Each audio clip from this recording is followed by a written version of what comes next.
Hello বন্ধুরা, আজ আমি তোমাদের কাছে নতুন একটা রেসিপি নিয়ে এসেছি।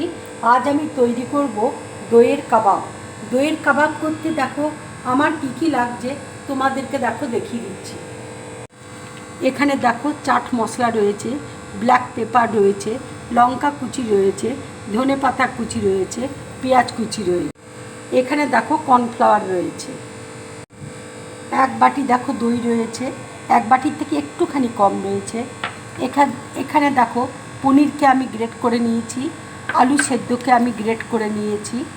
এখানে দেখো ব্রেড ক্রাম্ব রয়েছে। এবার একটা বোলের মধ্যে দেখো আমি দইটা নিয়ে নিচ্ছি, গ্রেট করা আলু সেদ্ধটা নিয়ে নিচ্ছি, গ্রেট করা পনিরটা দেখো নিয়ে নিচ্ছি, কুচি নিয়ে নিচ্ছি, ধনে পাতা কুচি দিয়ে দিচ্ছি, কাঁচা লঙ্কা কুচি দিয়ে দিচ্ছি, ব্ল্যাক পেপার দিয়ে দিচ্ছি, চাট মশলা দিয়ে দিচ্ছি,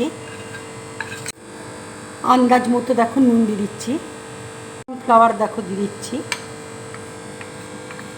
এবার আমি একসাথে সব মেখে নিচ্ছি। মাখা দেখো হয়ে গেছে। হাতে দেখো আমি একটু তেল বুলিয়ে নিয়েছি। এবার আমি কাবাবগুলো তৈরি করে নেব।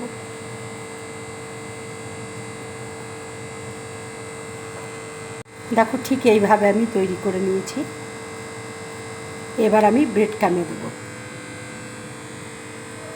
দেখো আমি ঠিক এরকম শেপে দেখো তৈরি করলাম। তোমরা ইচ্ছে করলে গোল শেপে তৈরি করতে পারো, আমি ঠিক একটু লম্বা শেপে তৈরি করলাম। গরম হয়ে গেছে, এবার আমি তেলের মধ্যে ছেড়ে দিচ্ছি। এটা দেখো আমি গোল শেপে তৈরি করলাম। এবার দেখো ব্রেড ক্রাম্বের মধ্যে দিয়ে দিচ্ছি। এবার দেখো কাবাবগুলো আমি তেলের মধ্যে দিয়ে দিলাম। দেখো ভাজাটা হয়ে গেছে, এবার আমি প্লেটের মধ্যে তুলে নিচ্ছি।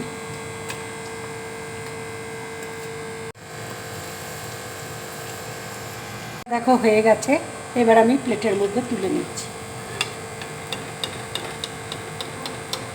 দেখো দইয়ের কাবাবটা আমার পুরোপুরি রেডি হয়ে গেছে।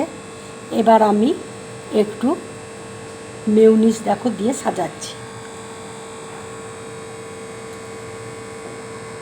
বন্ধুরা, দইয়ের কাবাবের রেসিপিটা যদি তোমাদের ভালো লাগে তাহলে লাইক করবে, শেয়ার করবে, আর ড্রিম ব্লগ চ্যানেলটাকে সাবস্ক্রাইব করবে। তোমরা বেশি করে কমেন্টস করবে, তাহলে আমার খুব ভালো লাগবে। নমস্কার।